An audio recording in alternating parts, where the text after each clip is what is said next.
so much for doing this again, Tom. Absolutely. So, you have been in Ghana for 4 years now. More than four. More than four, but officially Almost 4.5 now. Yeah. 4.5. Yeah. 4 and 4 months. 4 and 4 months. So Yes. you were here during COVID. I was here. I landed on the day that officially airplanes were allowed to arrive again, commercial airplanes to Ghana. That's around September, First, October? 1st of September, September. 2020. Yes. Okay. Started by going in quarantine here for 2 weeks without Mm. seeing anybody. You're all alone? I was, except that I had a very, very nice lady that came and cooked for me, and so I had somebody to talk to when I got the food. But in principle, 2 weeks in the house right behind the embassy. But I wasn't even allowed to go in here Yeah. because I was supposedly quarantined.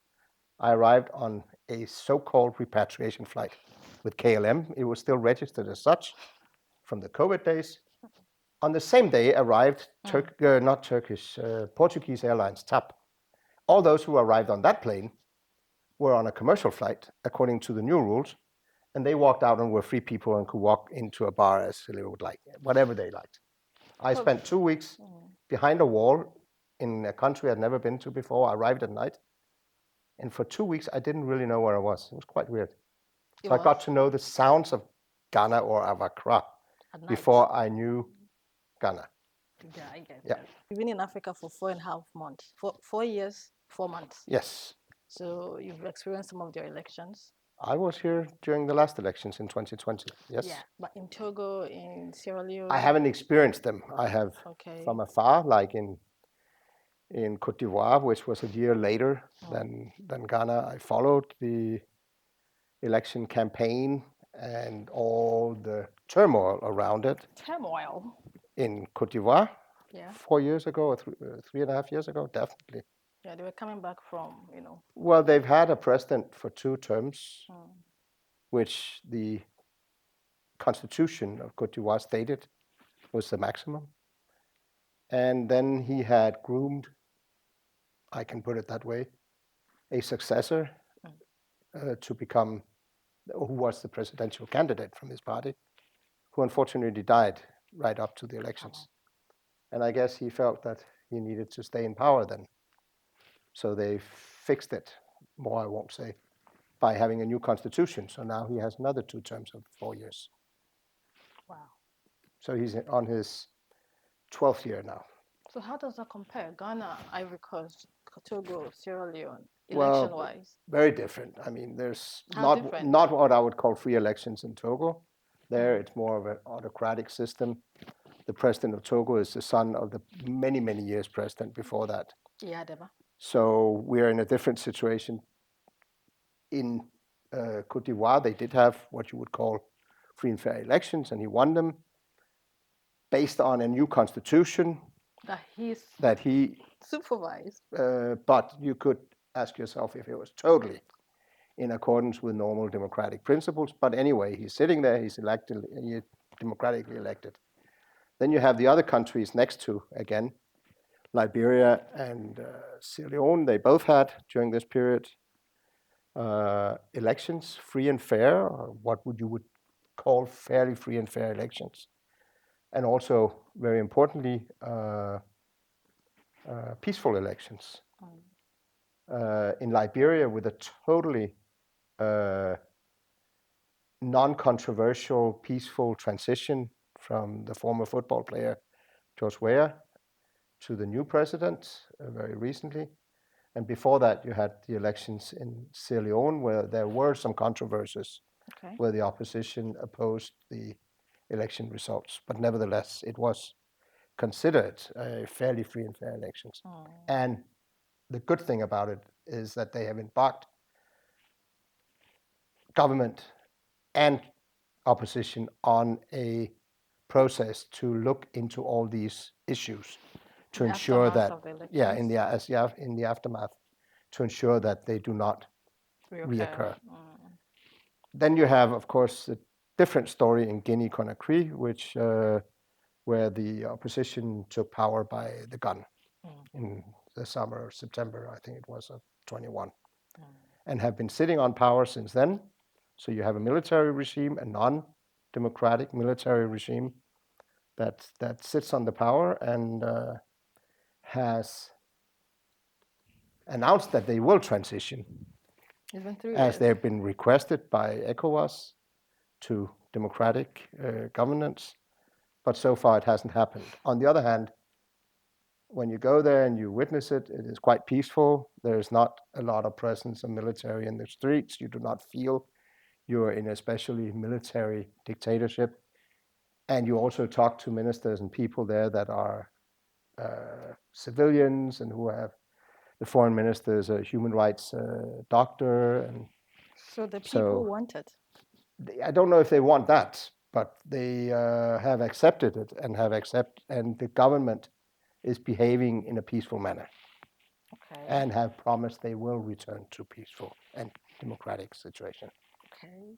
So as But different from country to country. Here, of course, you had the elections 4 years ago. It was a very interesting election because when it comes to the parliamentary elections, it was extremely close. It was basically a tie Yes.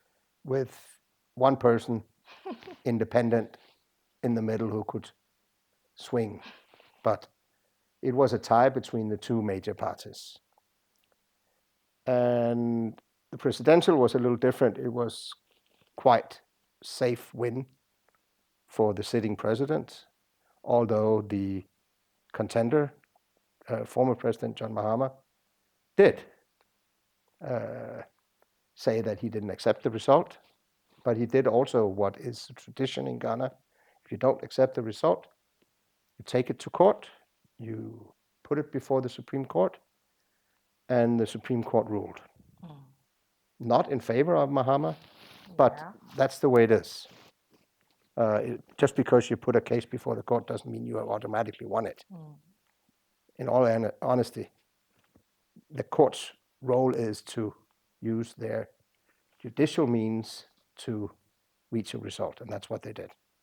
You should have been here in 2012. In 2012? Did you hear of it? No, I wasn't there in 12. Okay, so I think you smiled when you mentioned Mahama. Is he your friend? No, not at all. Have you met him? Yes, I met him, but how would you describe him? I don't have any friends amongst the presidential candidates or the current president. So you I met them, but that's a Okay. different story. So how would you describe them? The current president and the former president. Yes, Nana and John. Well, I think if the question was first about John Mahama, I think he's charismatic. He's a strong leader. He has a very strong voice when he speaks. He stands out as a political animal, if I can put it that way. Very, very well disciplined when he speaks.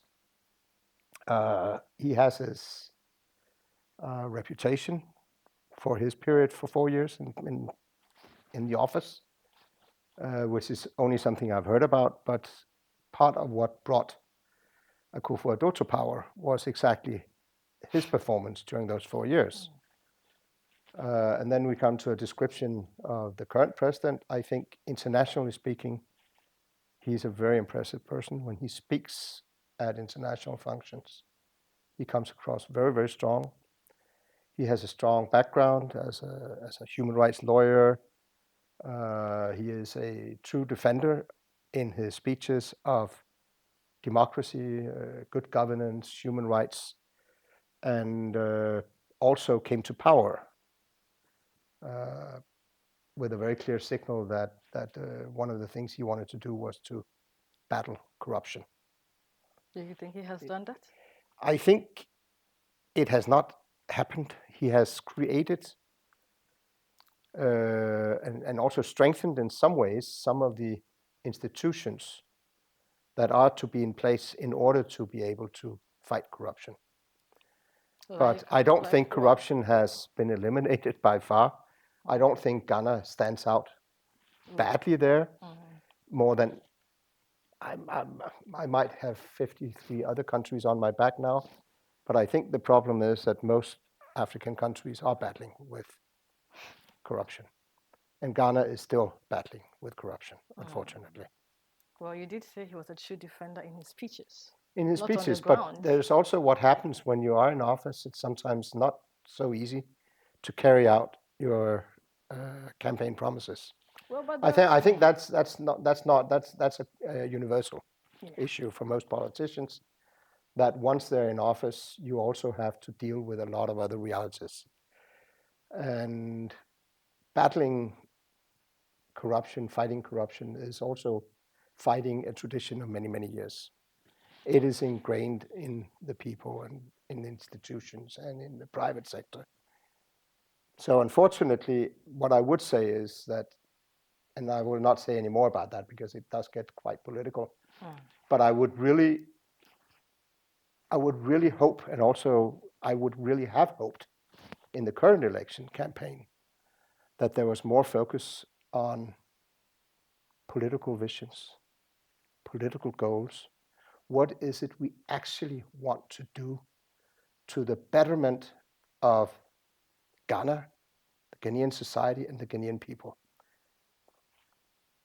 And that, if you look back at other elections and what happened afterwards, I would say it has never really been so that you can say truly that the politicians went in there to battle to better the situation for the country in practice. It doesn't happen. It's also a very difficult thing because you're up against a lot of different things. And you mentioned yourself, oh, were you here during COVID?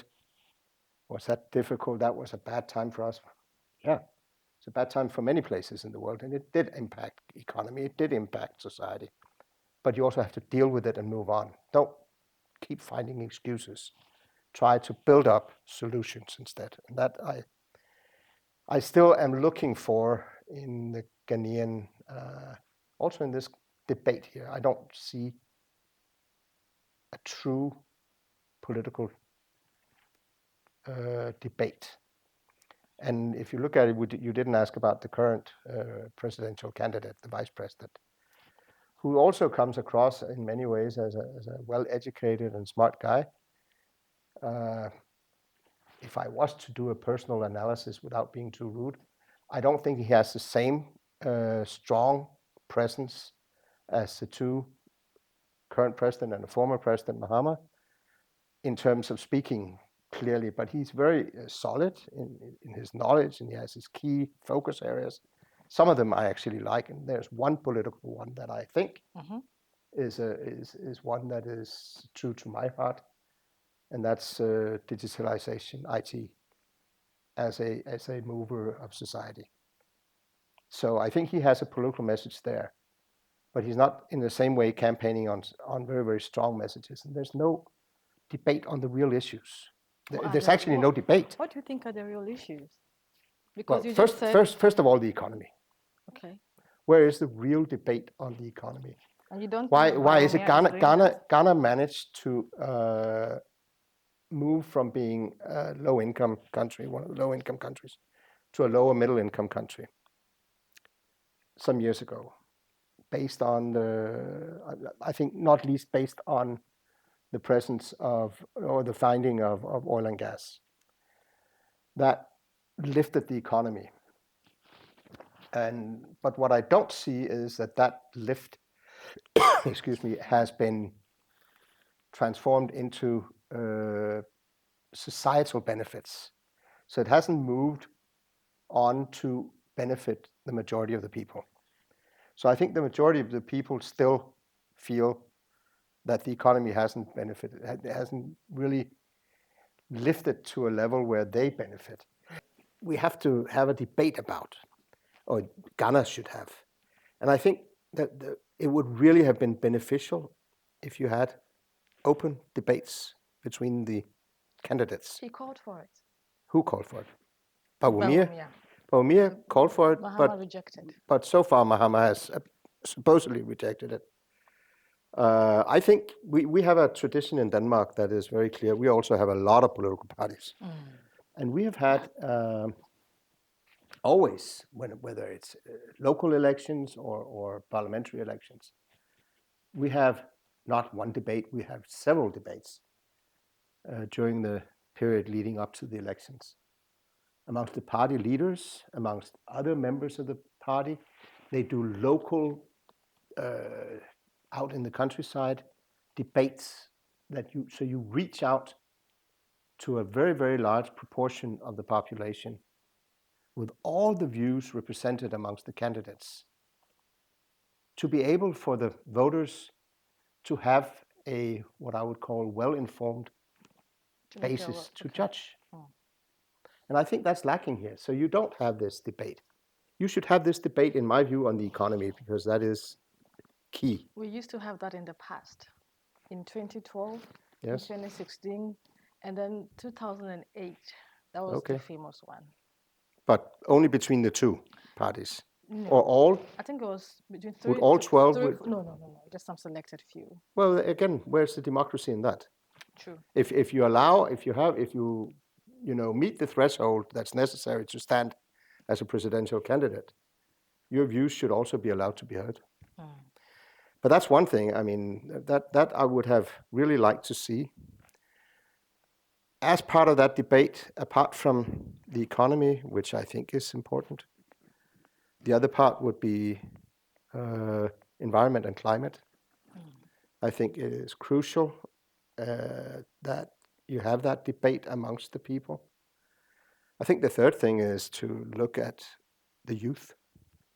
You right now have somewhere around 60% of the people who are, whether it's Ghanaian youth or Danish youth, doesn't matter, but who are under 30 or maybe even under 25, 60%. But they are not, as I see it, really part of the official debate. I don't have the ability to follow the social media. I'm sure there's a different debate there that I cannot follow. But I think that's something that should be there. Another debate that I think is a societal debate that you should have is gender equality. You now have, what is it called? The running mate who is a woman. Yeah, that's for the first time. Yes. But you don't have more than 13-point-something% of the members of your parliament are women. That is one of the lowest percentages in the world. That matched up against 51% of the population being women is maybe not totally fair.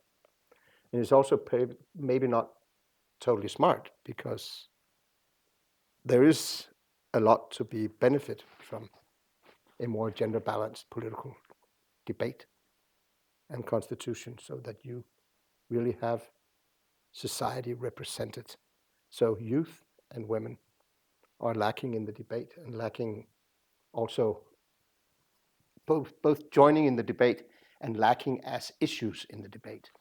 Well, and then there's the security issue. I think you also have a foreign policy, security policy issue that I think should not be left out.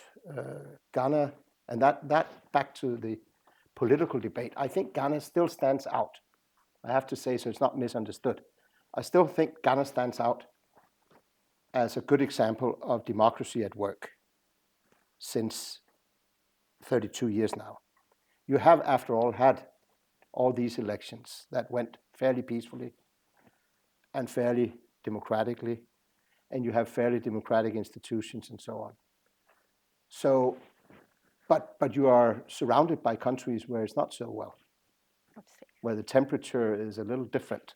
And I'm not talking about the 32 degrees Celsius, but the political temperature. Take the Sahel countries and the risks that are flowing from that. I think those are important to also sensitize the people to, because at the end of the day, there will be an impact of what's going on in Burkina, in Mali, in Niger. And there is an impact if things go sour in Togo. There is an impact if things go sour next year in Côte d'Ivoire. So I think that's also a debate that would be good to have, to enlighten, inform the people. Yeah. Then I think, I talked a little bit about youth, but I think also a little more about business environment. And within that, focusing on the youth, focusing on innovation and creativity. the need to make use of the many young people. You have a talent mass, but I don't think they're captured. And I don't think there's necessarily the required space for startups. Okay. They need also some kind of an environment where they can thrive. I'm not saying that startups should always just grow, because I think that's across the board, no matter which country you are in. Most startups will not make it. I think that's the nature of startups, that 90% of all startups will never make it. And most people that are engaged in a startup also know, if they're really engaged, that they will fail and fail and fail. And one day, hopefully, they will learn from it and make it. But you have to have an environment that's conducive for them. And there the government, the politicians need to pave the way to make it possible for young entrepreneurs to make it. I think that could also be a healthy part of the debate. Then, of course, you will have debates about rural versus urban, which should be a big debate here. You should have a debate on access to health, access to water. I think those are very important issues that I also don't see very much in the debate. And I think talking about water and going back to what I said, climate and environment, the recent information coming out about Galamsey and the consequences for the environment and the health of people is crucial and should be debated amongst the politicians openly, so that people know who really will be those in front that fight for a better tomorrow of Ghana. Some say they are the culprits, the politicians. They're the culprits, or corporates. Culprits. I don't think they're the culprits themselves, although, of course, if you give more and more, what do you call it, registration, allow more and more licenses, yeah, when you allow more and more to register, then you also open for more and more possible breaches of environmental regulations. But that alone is not it. It's also going after those who are there legally, those who are there not legally, and not only going there once in a while after those in the field, the big boys with the muscles, who are standing there digging and washing and so on. The interesting thing is they are always the ones that are being taken to jail. And yeah, they are making more than the regular guy who's working at the supermarket or in the farms, but they're not the real people behind it. You never hear anything about them.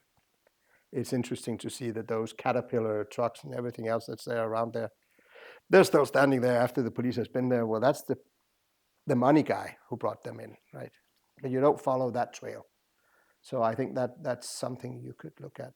Licensing and hitting down on also not only the front guys in the field, the little young guys, 18 to 25, who are just working in the field, in the mines, but those who are behind it.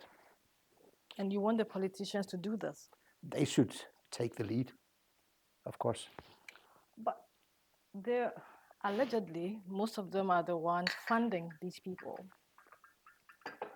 I can't say that they are the ones behind it. Can you? Well, there was a report by Professor Frimpong Boateng. One report. I think reports are important to highlight the issues, but I wouldn't go so far as to say that politicians are behind. I think that politicians have a role to play in regulating and in securing that those who are there to enforce also do it and follow through, so that you're sure that those who are behind it are being brought to justice. Yes. Okay. So what about politicians, licensing? What about the people themselves? What people? The people that they are starving. The economy is bad. Yes, that's what I said. You find women. I just said you should have, as the first thing I said, The political debate should be centered around the economy, but it should be an open debate. It's not. I don't think it is a fair debate to only sit and say, during this government, we've had Ghana going bankrupt. With 2 years ago, inflation rates of 56 and cedi to the dollar deflated by 60% and people's purchasing power being halved, which is all correct, I think. True. But to say that that is because this government failed, that's part of the debate, but it has to be a debate. It's not, what I don't like is just lashing out. I think the politicians should be honestly debating this in front of the Ghanaian people. What are the solutions? How are we going to get to a point where Ghana is not only officially in the UN numbers or whatever they are, they're brought out of poverty? That's just numbers. But when are people being brought out of poverty? And have that debate, because that is also the voters who are suffering. You don't think it's all talk? It will be all talk? Well, it has to start somewhere. But I think lashing out unilaterally at each other, as opposed to being able to, where people sit and depending on which channel they listen to, if it's on radio, or which social media they follow, or which newspaper they read, they will get more or less of one side or the other. I think really, back to the debate, I think getting the debates going, where the politicians honestly and openly debate what are the problems and what is our solution? How are we really gonna, I mean, maybe I can get you to explain to me, because I'm not quite sure how the 24-hour economy of Mahama is going to benefit the economy. Maybe it is. I just don't understand it. So that's just my problem. But I think they should be sitting there discussing it. What are the benefits of that? What are the benefits of a tax reform? What are the benefits of the Ghana card leading to a better tax system that will be able to reach a larger percentage of those who can be taxed and should be taxed? It is not healthy to have the large proportion of the economy being informal. Most of them would probably never be taxed because they would fall under a threshold of not making as much as you need to be able to, or where you should pay tax. But some of those who are part of the informal economy are making bundles, but are still, because it's informal economy, never registered as taxpayers. At the end of the day, the money that doesn't get from those people doesn't get into the system and doesn't become schools or health clinics or roads or whatever it is that you need. Payment to the politician, to the policemen, to the, well, politicians as well, but policemen, soldiers, nurses, what is it? We are only 4 days away. Well, it's too late for this, I know, but moving forward, we all have to look at ways of improving the things. I always say that you can look at Ghana in a very negative way. You have the natural resources. In abundance. That you do, both in the ground and coming out of the ground.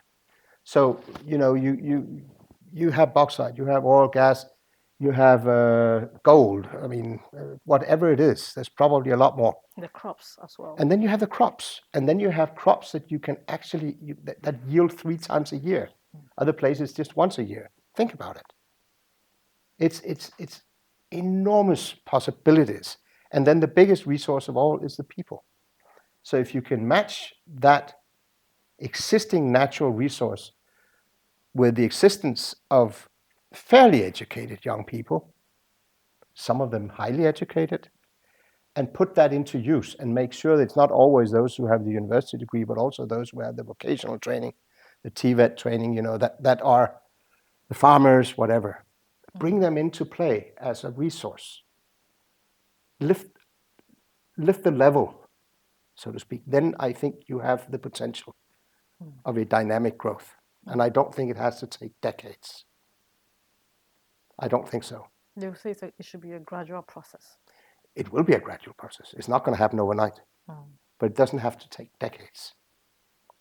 So between these two politicians, do you think we'll be heading somewhere? Yeah, I think everything is possible. I think it's very, very important that whatever they say in the campaign, that they also deliver in practice. That is the first thing. And I think here we are running into one of the serious political problems in Ghana, and that's the monetization of politics. Okay. That it is actually a very expensive game to play to become a politician, which very few people can afford themselves. So in order to be able to make it in politics, whether you want to make it in parliament or whether you want to make it all the way, it takes resources. It is extremely expensive. It is in the many, many millions of dollars, to take a currency that is slightly more stable. And that, at the end of the day, means that when you are finished with your campaigning and you are in the seat, taking the position of president, taking the position of An MP, you somehow, if I can put it mildly, you owe somebody. And that means that it becomes maybe more difficult to carry out some of the political campaign promises you have made, because you also have to remember you cannot just the day after turn your back to those who sponsored you. Financiers. Fair enough, I think. It's understandable. But I think it does have an impact on what happens after the day of inauguration in office. Okay, so you think after an MP is elected, he has to give back to his sponsors, his financiers. Let's say you were elected to parliament, and you're who you are, and I'm sure you're not a millionaire. I'm not, so I don't state it as something negative. You have to remember who your friends are. You cannot just neglect your friends the day after you were elected, those who supported you during the campaign. And I think that has an impact. Yeah, because so you will be more likely you will have to make choices, and that happens everywhere. There's nobody who doesn't have to make a choice, and it's a lot easier to make campaign promises than it is to actually carry them all out. And everybody will make more campaign promises than they can carry out. This is like the wish list for Christmas. It's endless. But you do know that there's not going to be all that many presents under the Christmas tree at the end. Yeah. So this is fair enough. But I think it would be better if there was a little more focus on campaign financing, which would bring a little more focus on the campaign promises afterwards. Okay. So. And I don't think that's aimed at one political party against the other. I think that is actually something that both political parties have to deal with. I think also something else that I forgot maybe, which is not up right now, but it should be, and that is decentralization of politics also. I think there's too much focus on presidential nominees. And I think we lack a democratic, what could you call it, democratic governance at the local and regional level. And that all the mayors are appointed by the president. Well, basically across Kumasi. All are elected by the president. And then we have the MCs and the DCs, the municipal assembly. Yeah, but still the leaders, the majority is government appointed, which makes it very little attractive to be a member of a municipal assembly, because you don't have power. You have a voice, but you don't have power. At the end of the day, the decisions are taken somewhere else. And I think that means that that would actually, I come back to women, I come back to the youth, that would be an excellent breeding ground for a lot more engaged politicians if you country cross-wise had people engaged in a different way. You would have many more women, many more youth involved in politics. And you need to somehow also breed for that as you prepare for that as you do for anything else in this world. It's a preparation. You don't just become member of parliament and good at it if you don't have political training. Often you need that. You need the inspiration. You tried it before.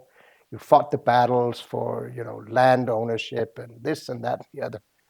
And then you bring it to parliament. You bring your experience to parliament. Yeah. So I think that would also be healthy. Maybe not this time, but at some point. Yeah, at some point. I know it was tried in 2019 and unfortunately failed. But anyway, so you did mention that you like the fact that Bawumia, back to the politicians, that he was into digitalization. yes. And you think that it is something that will be good for the economy. Could you please elaborate on that? Well, I think it's almost sure that if you want to grow the economy, you cannot do it. You think it will put money in their pockets, in the people's pockets? There's a lot less to put in the pockets. First of all, I truly and honestly believe that when you fully implement the Ghana card, it's close. Almost everybody has it now. Almost everybody. That gives you the opportunity to use the Ghana card actively. Also when it comes to reaching out in terms of tax, what do you call it? Taxing the people. You can now follow the economy of everybody. You can follow the credit cards. You cannot go to the bank and have a credit, There's many things that you will be able to do. I think that is a way of getting the public sector and government a handle on the economy in a much better way. Right now, you can say it's a little random because you only reach out, you only catch those that you can catch, and sadly to say, many of those are those who are public servants, civil servants. I mean, we all know what my salary is very clear. You can read it in any whatever on the internet. Exactly, a guy at that level gets that much money. Boom. Now you know. And that means it's so easy in our country because I only get half my salary in my pocket because the other half goes to the tax authorities before it ever reaches me. My employer, the Ministry of Foreign Affairs, takes money back, sends it directly to the finance ministry. There you go. Gone. And that is how it is for most people in Denmark because we are very transparent.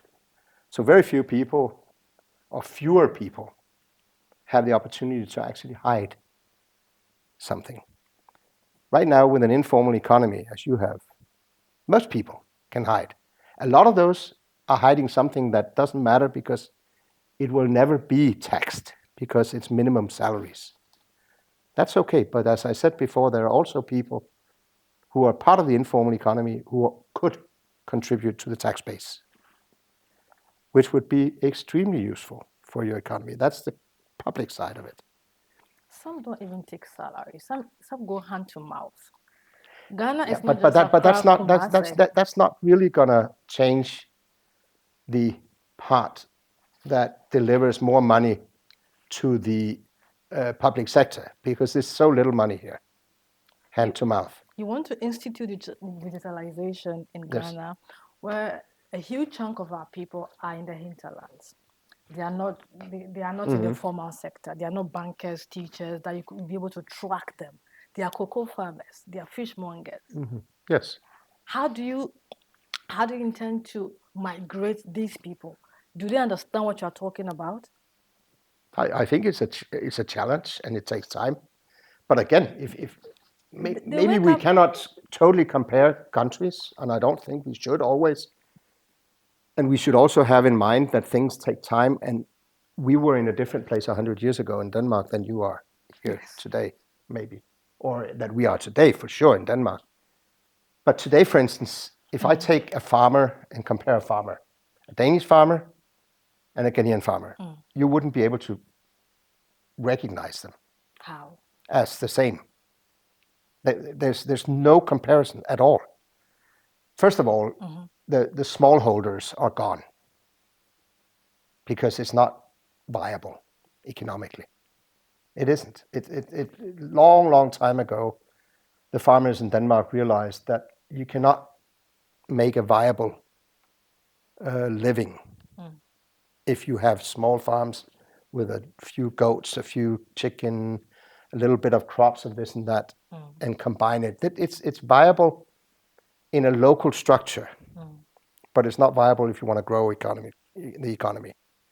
So, first of all, one of the things that happened in our culture was that the farmers realized that some things they have to do collectively and not individually. So cooperatives were part of our farming, let's say, development more than 100 years ago. If you have dairy cows, but you have 10 dairy cows, it doesn't make sense that you make your own milk and cheese. There's a production.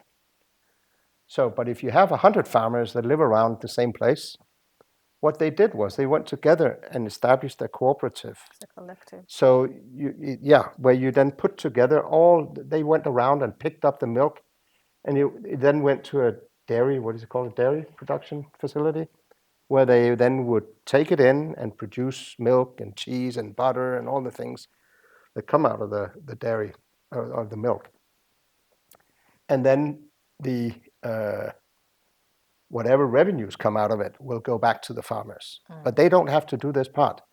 The same is with plows and with harvesting machines and all these things. It is expensive material to work if you want to do all that. So they did was they went together and said, let's say we need 2 harvesting machines and 4 plows for 100 farms. And then, I get Wednesday and you get Thursday and I get Friday. And that's traditionally how it was built up. Today, it has changed again because the small farms have given up, quite frankly. So, what do you call it in Danish? Størrelsesøkonomi. Economics of growth. The economics of scale. Okay. I think it's called economics of scale. So that the bigger, the better. Concentration. So if you give up the pork, the pigs, and the cows and the chicken, concentrate on wheat, only wheat, one product, one crop. Okay. And a bigger farm, not many small, buying up the others. Some give up, do something else, become a teacher, become whatever. And that today is, so we have still a fairly strong agricultural sector. If I take the pork sector, for instance, in a country of Denmark, which has 5.8 million people, we have somewhere around 30 million pigs on a yearly basis. We are one of, if not, we used to be, but I don't know if we still are, the biggest Consumers? exporter of pork meat in the world. Denmark. From that little country of 5.8 million people. And I can tell you that also because I come from an urban place, probably, that I've only seen 2 pigs in my life in Denmark. You've probably seen a little more. But that's you concentrate, you focus. And today we had the pleasure of having a lot of Ghanaian farmers in Denmark to look at the model, and we also had Danish farmers here. And it's very, very interesting to see the reaction to what we expect of a farmer today. So a farmer in Denmark is a businessman. He has a half business degree. He knows how to use the computer. He does his business model, all these things. You work with the environment, you work with all the regulations. You cannot produce products for exports if you don't know the rules and regulations. You cannot know the rules and regulations if you're disconnected from information. And you cannot really work out where are we going this year and next year and beyond in terms of investments in this, that, and the other, fertilizer, this. If you don't have a business plan, you can't.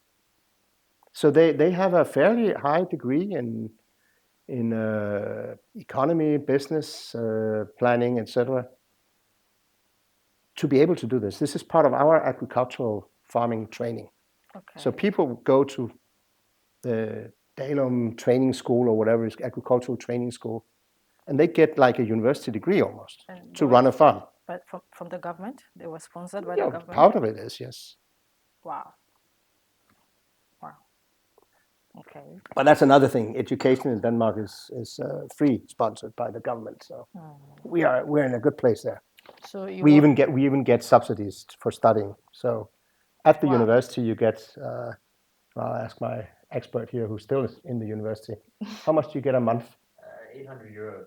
800 euros a month in subsidies. That's not to pay for the school. That is to live for, to have food for, expenses. to cover your housing and part of your housing and food and whatever. Then pocket money. Then most students will also have somewhere around half-time jobs. So part-time jobs, at least 10, probably more, 15 to 20 hours a week where they work, whether it's in a bar, in a cafe, in a factory, whatever. That you get paid. That's a job. And you keep your money. That's a job that you do because you need money. Okay. It's expensive to drink beer in Denmark, and we drink a lot of it. I don't know if that's part of the interview. That's up to you. I have no problems with it. Okay, so you want us to concentrate. On what? The agricultural sector. For instance, in the agricultural sector, yes. I don't want, you can do whatever you like, but I would recommend that if you want to break this poverty circle, you need to find ways of getting more value for money. So the first thing would be to professionalize much more and concentrate much. That means concentrating much more. You need to move from first level production to also have the second level where you do the forbiting processing. So I mean, one of the things, small industries. It's not a big industry necessarily, but you can look at one of your biggest still in the economy, although this year was not a good one for cocoa. But it is one of your biggest industries or parts of the economy. I think it's after oil and gas and gold, it comes cocoa, has at least been so.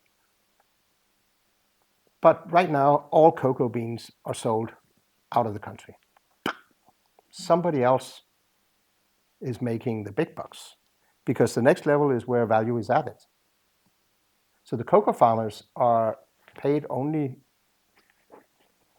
meager amounts. They're not making big bucks.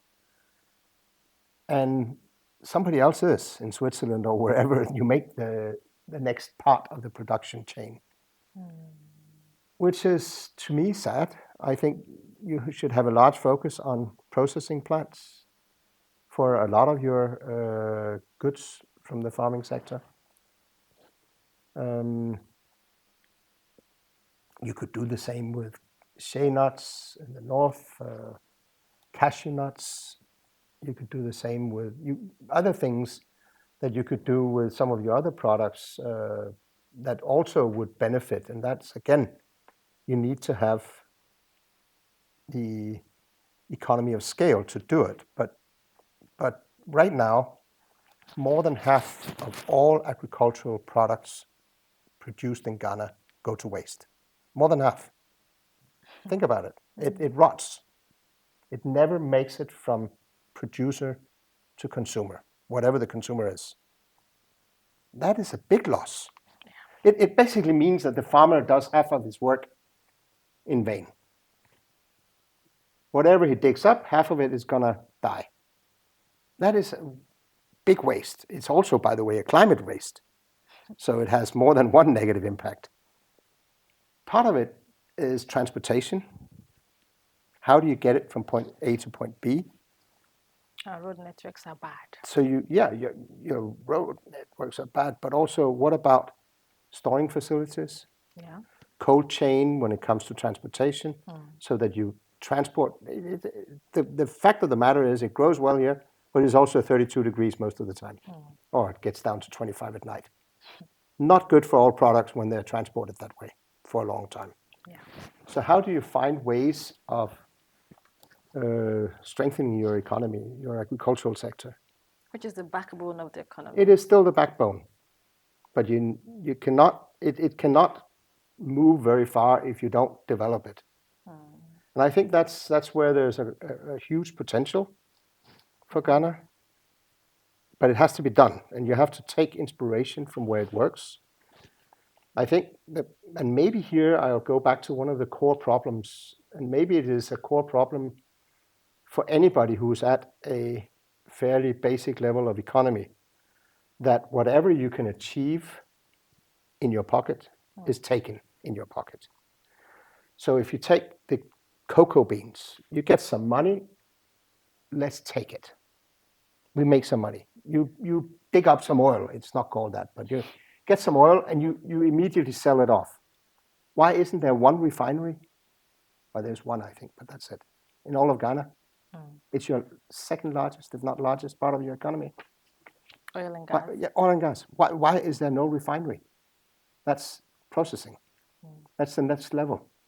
And the real negative impact is when it comes back here, you still pay the same as we do in Denmark for the gas you put on your car. But I will tell you, the average salary in Denmark is slightly higher than the average salary of a Ghanaian who wants to put gas in his car, his motorbike. But you have your own gas, your own oil. Why is it that none of it is refined here? That means you are letting, you're not taking the added value. You're leaving that to somebody else. And I believe strongly that is because, in a way, you go for the easy money. The easy money today is the money you put in my pocket now, rather than investing in something that will strengthen your economy considerably. But that takes time. So you need to have a way of thinking, planning in the future. That is, don't cash in today. Invest today to be able to cash in more in 5 years. Yeah. Invest in the future.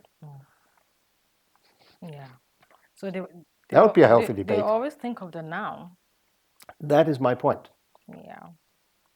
And then, in your pocket rather than with the purpose of, strengthening the economy to the benefit of the society and the people. Right. Let's talk about climate change. My favorite topic. I mean, I heard you at Elcoy, but I want to hear it from you again. Okay. Well, I think, first of all, climate change is maybe the single biggest issue for this planet. It is an issue that is going to have detrimental impact on all of us. The sad story is that what the industrialized world, and thus the developed countries, have benefited from has also created the situation we're in. So if you can take kind of the world map, put it out, one map here, and then let's say you make a picture of which countries have been primarily responsible for climate change. Then that map, if you then paint those countries that are the most vulnerable to climate change and make them blue, there will be another group of countries. It's a different group. So basically, those who have created the situation, contributors, are not the ones that are suffering the most. We're all suffering. We're all, and I think only recently are we beginning to realize as ordinary citizens the impact of climate change. I think we until 10 years ago, maybe even, we were not really talking, 20 years ago, definitely not talking about climate change. And definitely not here. I don't think the word was existing here. But now we are. I mean, take the flooding of the Volta River, and, you know, the more droughts and the more floodings and the stronger winds and all these things that are the hurricanes that are, you know, continuously hitting wherever on this planet. We are very much feeling it. We are up in north, where Denmark is not only where we are right now, actually part of Denmark, the Kingdom of Denmark, is also Greenland and Faroe Islands. Greenland is the largest island in the world, up north close to the North Pole, which is basically ice-capped. And it is melting every minute. It is at the end of the day, and that goes for all the other countries there, the north of Norway, etc., the water levels will rise. And countries like Denmark, at the end of the day, which is a fairly flat country, like Ghana, but even more flat, will risk of being flooded completely many places. So we're all living with the risks, but you are the most vulnerable right now. Ghana is amongst the most vulnerable. Actually, your president is the chair of the group of most vulnerable countries in the world. So you know it very well. How do we then do something about it? Unfortunately, we have fortunately, we have the international mechanisms that are looking into it. With the COP, the Conference of the Parties to the Convention is a very long one, but the COP, every year. And we have all the processes that lead up to that with all the scientific work that's being done to measure the rise in temperature, the continuous rise in temperature, and measuring the impact of that and how are we going to deal with that. And I think there have been some advances made, but I also believe that we have not made enough advance to find solutions. And going back to the map I talked about before, I understand fully, and so does Denmark, that those countries that did not, that are not the sinners, we are the sinners, if I may use that expression. That's not the official Danish expression. But we, the sinners, should think a little more about the victims. And that has not been totally implemented. We have some of the mechanisms, we have some of the funding mechanisms, but from the mechanisms and to see the funding actually reaching the most vulnerable, we have an issue. The funding has not been sufficient. I mean, they were pledging billions. Yeah, the pledges are there, but if they're not being paid, pledges don't matter a lot. Or talk. It is all talk, and I think this is where I would say we have walked the talk.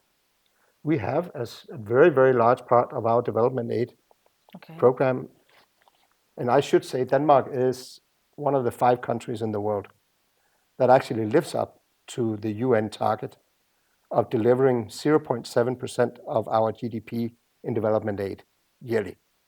We do that. But we are just a small piece of the big puzzle. Yeah. But I think we've been walking the talk by taking a lot of that money and channeling it into climate financing and continue to do so. So although you might not see it here, you might not see kind of a Danish pipeline of money that goes into climate in Ghana, individually, Denmark to Ghana. It does, because we are there as part of the financing mechanisms. Plus that, we have been pushing as a nation very hard in COP meetings over the years. I can say I'm pretty proud that our Minister for Development Cooperation and Global Climate Policy has been sitting in the chair together with the chairman at the table at the last 3 or 4 COPs, advising, running the negotiations on climate financing. I can also say we have, and he has done so, I think, with success, that we have gotten the mechanisms. And last year was quite successful, not this year. I think there's an issue, some people walked out. But the other years, we've seen that we have the mechanisms in place also for damage, loss and what's it called, loss and damage. All these mechanisms are there now. We still need to have the commitments in real life and not just talk. How does it trickle down to the Yes, people? that's still an issue. The other issue is reaching the real sinners. And I will do a little bit of name calling. China. Your good friends, the Chinese. The stars of all of Africa, the You Chinese. think they're the biggest sinners? Well, that you don't have to ask. That you can see. That's just numbers. Okay. That's very easy. That's any statistics will show that. The Russians, absolutely zero commitment. But they are one of the biggest sinners. The Americans now again have a president who formally withdrew from the Paris Agreement and thus feels no commitment. And thinks it's a hoax. And thinks it's a hoax. So we have to see. He's not in office yet. So we'll have to see what he does. But I think if you look at that, there's some worrisome signs. I think it's also worrisome that the COP has actually in the last 3 years taken place in heavy oil producing countries who have made no commitments to contributing. I can understand why they don't stop their oil production from day A to day B. They can't do that. But then they could have made some strong contributions to balance out the scales. But they haven't. So we have some issues there.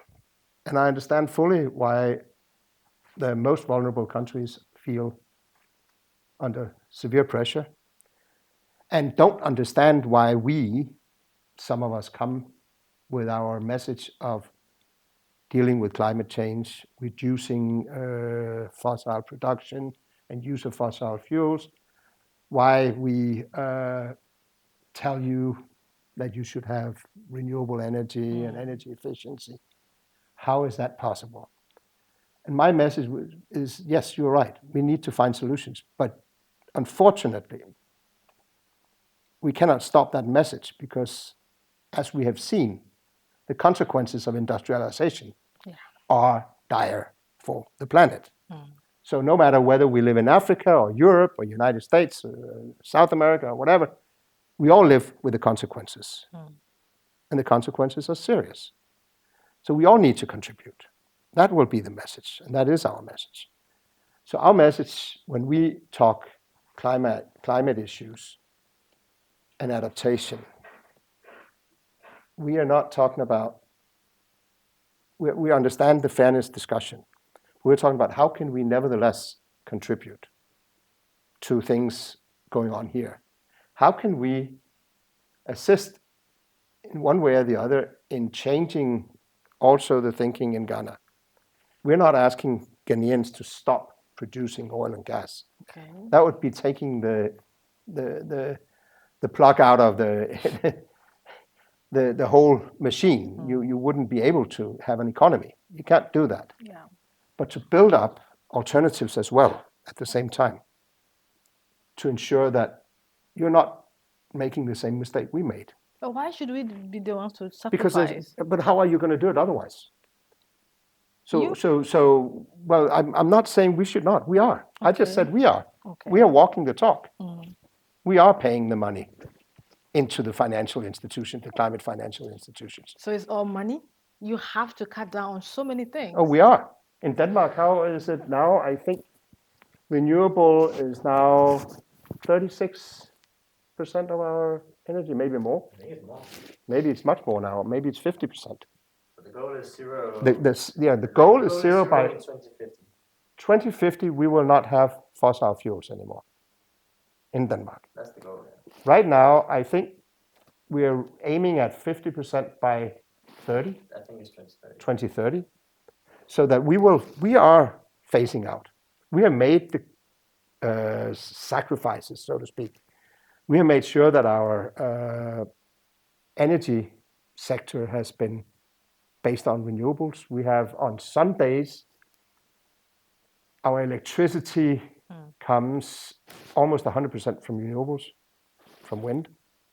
Yeah, if it's a windy day. If on a windy day, we can totally cover all our electricity needs by wind alone.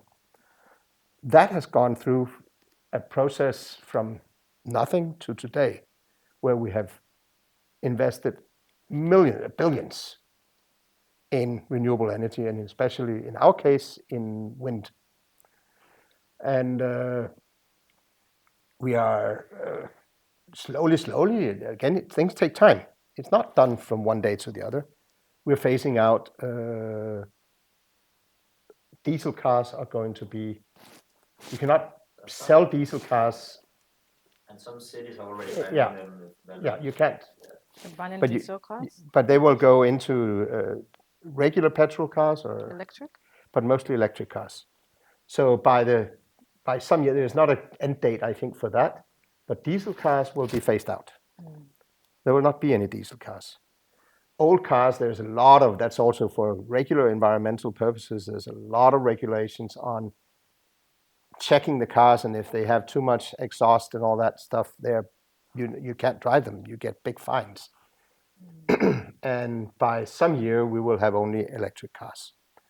Today, it's maybe, I don't know, 30% cars I think electric. this year is the first year where there are more electric cars sold than Than car, like sold, yeah. Sold, yeah. And I think we're now up to, I think 25%. Yeah, 25% of the like entire all cars that are electric. Wow. But again, it takes infrastructure. We're a small country and developed country, so our logistics, our infrastructure makes it possible to do it. I wouldn't say Ghana should have electrical cars, not at all. But one place, if you had a different transport structure, and I don't want to get into a war with all Trotro drivers and owners. You have an issue because with them? Then I would, if I say this, maybe. But I think, if you took all the Trotros out, which is a total catastrophe. First of all, they're very, very old, and they are not good for the environment. You breathe in the exhaust every day, and they're damn dangerous in traffic. None of them have a driver's license, I don't think. The way they drive is absolutely maniac. People will get killed every day by Trotro drivers, motorbikes especially. They're just off the street and that's it, next day. But if you take them out, and you could in a city like Accra, 5 million people in total in Greater Accra, if you had a system, it's a long-term vision of electrical buses, that you would be able to have the infrastructure for. They wouldn't have to go far, so you can feed them, so to speak, locally here in Accra. That would be possible. It would be, at the end of the day, cheaper, but of course you have to change your electricity. Also, there's something about your electricity company that probably needs a little bit of an overhaul. But let's see if IMF has a look on that. I think they do. It's one of the issues they're looking at. But long-term visions, you have to have them, and it takes time. And how do you create, again, back to the political debate we talked about before, have the political debate, have the political decisions, the will and strength to take the necessary decisions. Because it takes investments, and it takes political will to go up against some of those strong powers that are there. Yeah. But if you don't do it, you're never going to move. True. And we did it. But it also, as I said, it takes time. In our case, we could have taken your financial crisis 2 years ago and still ongoing as a way of looking at some of these things. When we started our total transformation from fossil fuel, producing everything and using everything, was back in 60 years ago, almost 50 years ago. I mean, last in the week, 70s, when we had a huge oil crisis in the world, in Europe for sure. In Denmark, we simply couldn't access enough oil and gas to be able to run our housing and our industry. So people had to cut down. I remember as a child how we closed down most of our house. It was possible, but we closed down everything that was, let's say, living room and dining room part. Didn't use it, they didn't warm it up, and only had my brother's room, my room, and my parents' bedroom. My parents' bedroom then was changed into our bedroom and living room. So in the evening, we would come home and we would sit with a little table and a TV in there, and we would use my parents' beds. I guess they also let go of some of their romantic life by doing that, because instead of having one double bed, they had now two beds, and we could all sit there and eat and drink and watch TV for a long time, because then we would just heat up that room. We all did something at that time. We had carless Sundays, so it was illegal to drive your car on a Sunday unless you were police, ambulance, or taxis that needed to take people, or you had a special permission to go to something. Else you could not drive cars. So we had carless Sundays. It was fun because we could ride the bike on the motorway. But you need to make sacrifices all the way through, and maybe sometimes don't let a good crisis go to waste. I think that's actually what happened there. That a lot of consciousness was built up over those years. We thought about it, and started thinking.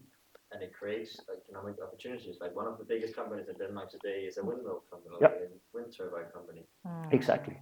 Another one is that realized it was Grundfos. You have it down here. They make big water pumps, small and big, for houses and industrial turbines. What do you call them? Not turbines. Yeah, water pumps that are the size of this room. Wow. For big industry. They could not get enough energy, so they had to change their production methods so that they could get a less energy heavy production. So they changed their whole production in those years to be able to function. And while doing that, they realized that if we can do that and survive and grow, why don't we look at instead of just our production method, look at our product. How do we make that product more energy efficient?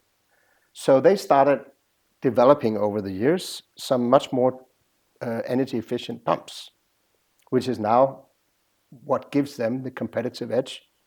And in some ways, I think they're number 1 or 2 in the world when it comes to water pumps. Denmark. That one company. Okay.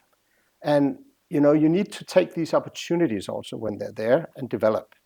Again, it doesn't happen overnight, but there's a lot of opportunities. And there's a lot of opportunities in Ghana. To go back to your talk about digitalization and IT and connectivity. You need to have connectivity too. You said how are you expecting the people out in the rural districts? Well, you can connect. There are many ways. There are ways of creating little village hubs. It doesn't have to be a nationwide connectivity. You can have local connectivity. You can use solar energy so that you have electricity in a village.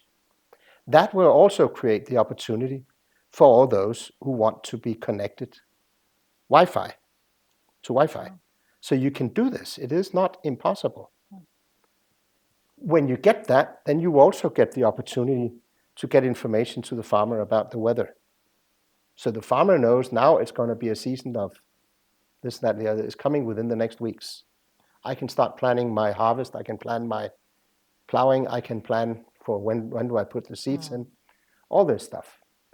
You could have planned better if you were better connected for even the situation, the flooding. There are opportunities to do this. Another thing where we are, Denmark, very much engaged is in the water sector. And you can say that's not climate directly, but it is indirectly, because everybody knows we need water. We need it for the climate, for the growing of crops, and we need it for the health. Climate change affects water access. Yes, it does. And you have serious issues with water access. Yes. So then we look at that and say, what can be done? And you could say, well,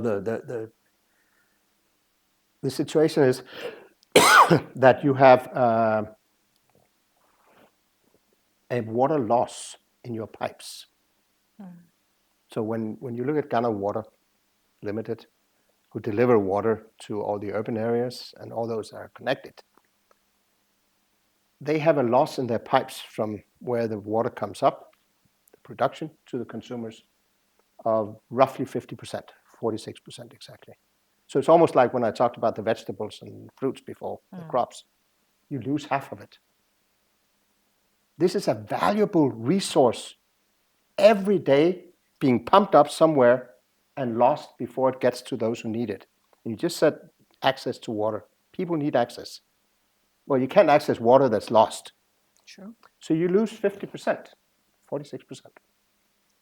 By example, in Denmark, in our pipes, we have a loss in one of our utilities of 4.6%.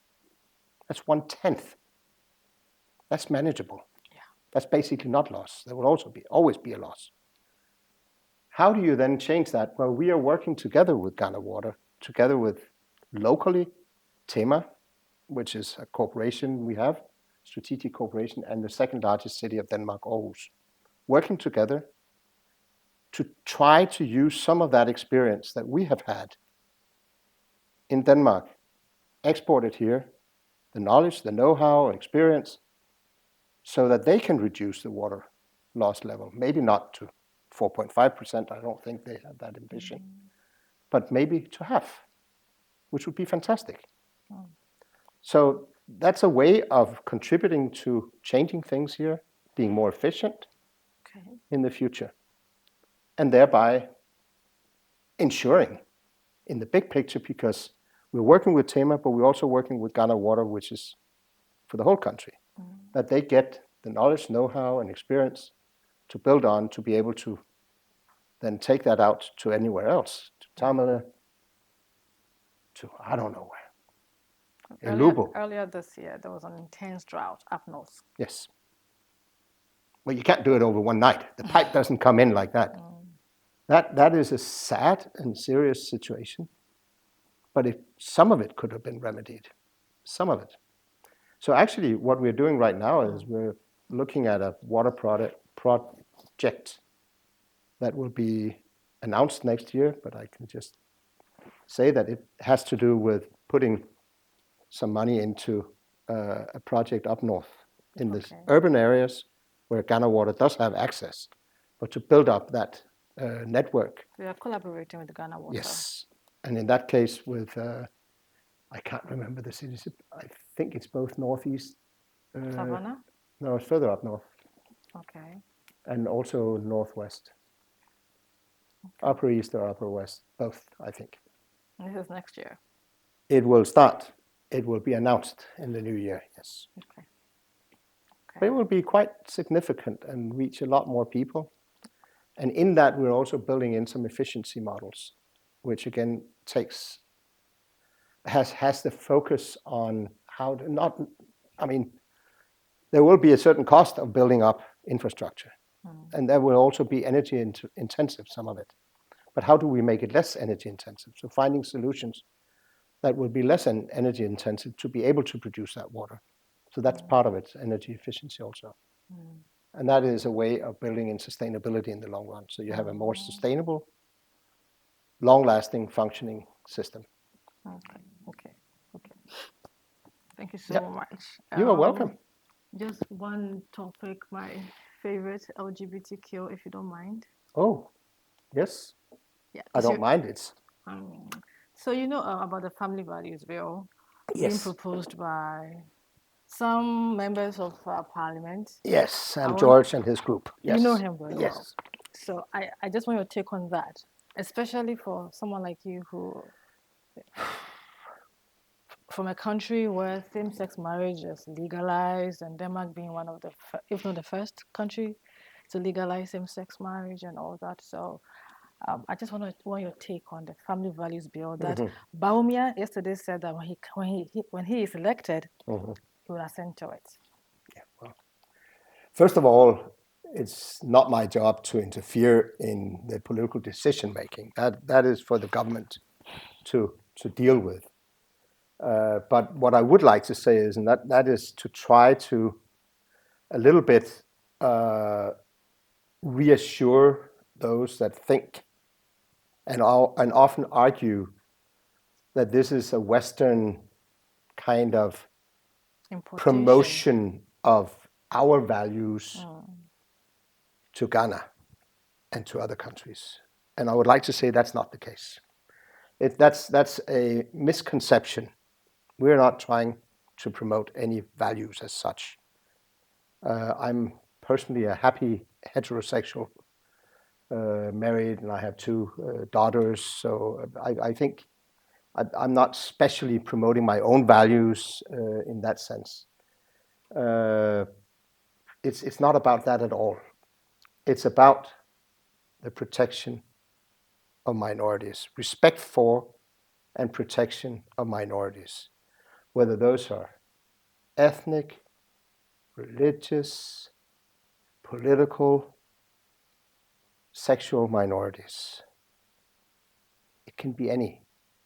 Protect those that are at risk of being marginalized and physically and psychologically attacked.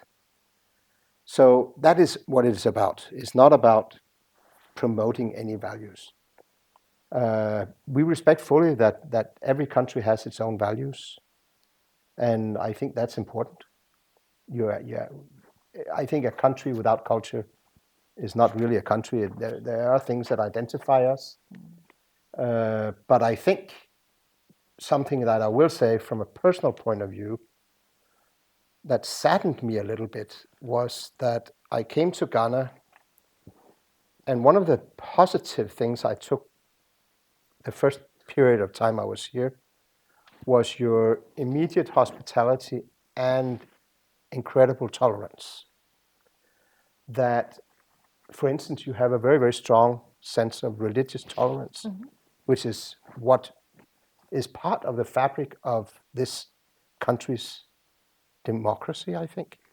The fact that Muslims and Christians live side by side, and in the intermarriage between Christians and Muslims is totally normal. I have several very good Ghanaian friends where the man is a Muslim and the woman is a Catholic, and they switch going to each another's religious house every other weekend. And it works, and it's incredible, and I'm very, very impressed.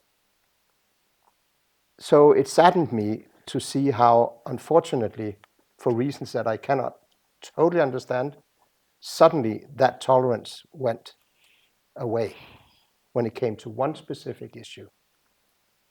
And that what also saddens me is the enormous amount of misinformation, disinformation, when it comes to this whole issue. That it was depicted as if this is something that is almost an epidemic, that it is spreading from Europe to here or America to here. It is not an epidemic. It is simply a matter of somebody likes somebody and just let them be, really, and show that tolerance. Instead, there was a lot of listening to stories, anecdotes. One that was flowing around for quite a long time was that this whole issue of LGBT is all about pedophilia and it's going to be misuse of children. I don't think, even in my country where this is legal, that there's any more pedophilia than there is amongst heterosexuals. So these stories are unhealthy for the discussion. But in general, it's, as I said, it's not about promoting values that we have. It's about protecting vulnerable people, minorities. The bill is saying that you could be jailed up to 10 years if you're seen advocating, promoting, even if you are not one. Yeah, I think that they're calling for jail time. Yeah, so you are not allowed to have freedom of speech anymore. That will be the other side of the coin, is that Ghana, that prides itself of living up to the international declaration, Universal Declaration of Human Rights, which one of the components, and very important components, is freedom of speech. Another very important component is freedom of the media will suffer a big blow there. So, the proponents of this particular bill, earlier this year, the U.S. ambassador, she mentioned that if anyone is fined disrupting the sanctity of the elections, you will not be allowed to travel out of the country. Yes. I'm asking you, as Your Excellency, let's talk about the elections and LGBTQ. Do you have anything for these critics, the LGBTQ? Are you going to deny them of visas? Those who, first of all, I don't think that we have the same visa regulations. These are American visa regulations and specific sanctions that I know that Virginia has been talking about. Yes, that's an American decision. We do not have a similar decision that we will deny certain politicians that they can visit Denmark as it is. Also, we are part of a larger corporation, a very close one within the European Union and a few other countries called the Schengen Group. So it's the EU plus Switzerland and Norway and Iceland, I think. Don't think there are any more. Liechtenstein, maybe, actually. Very small. Yeah, but we have very clear rules about who can access the European Union because we see it as a Schengen area. That means that we have to have some common rules because once you're in, if you come into Denmark, you're free to travel the rest of Europe. If you come into Switzerland, you're free to travel the rest of Europe. If you come into Italy, you're free to travel the rest of Europe. So we have common rules, and there are no specific sanctions developed politically when it comes to politicians that take this issue. But of course, any politician or anybody who wants to travel to Denmark will have to apply for a visa, and they have to have a good reason to go to Denmark. But we would not specifically discriminate against anybody who has, as at this stage. So far we have used our sanction instruments more on other things like Russia and Russian politicians that cannot come to Denmark or the European Union due to their brutal attack on Ukraine. Okay, understood. Okay, your final words. My final words? Yes. Well, we are heading into 4 days away from the elections. Any message for the politicians, for the Ghanaian people against election violence? Well, we've had a good conversation, you and I, about a lot of things, but I think one issue that has been going through our conversation has been the elections. Yeah. And we're following it closely. Mm-hmm. We have followed it closely for a long time, together with our friends, both Ghanaian friends and our like-minded countries like the European Union and others. We are very clear in our message that we hope that all political parties will live up to their commitments to ensure that these elections are peaceful, that they do whatever they can within the political leadership of the political parties to avoid any groups of those parties or supporters of those parties making use of violence. We have strongly supported, for instance, the National Peace Council in their work against political vigilantism. Hope that that will not take place. I don't think in any way that the political leaders are themselves instigating, but unfortunately they are there. We know the vigilante groups are there, supported by, again, supporters of the political parties. We hope they will show restraint and avoid making this the first violent elections in Ghana's democratic history. That would be sad. We also appeal strongly to all the political leaders, political parties, to avoid using hate speech. Again, here we've supported the National Peace Council from my country's side. We have supported them issuing guidelines against hate speech. We, of course, support freedom of speech, but there's a limit to how you use your freedom of speech. So don't lash out against individuals or minorities, whether they be LGBT or anybody else, Fulani or one political party lashing out with hate speech against the other, which is totally uncalled for.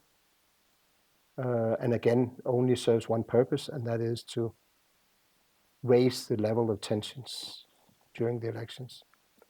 We also appeal strongly to both political parties, or all the political parties, to accept the outcome of the elections, whatever it may be. And if they don't agree on the process or the outcome, that they use the judiciary and not use other means to rectify what they think should be rectified. But hope is sometimes the last thing we have. And let's see if that hope will also be lived out during the elections and after the elections. But we hope that the fact that all the political leaders signed the peace pact is, after all, a signal to us all that it will be a peaceful election and that Ghana can continue to be on a democratic path also when we start the new year 2025. Well said. Thank you.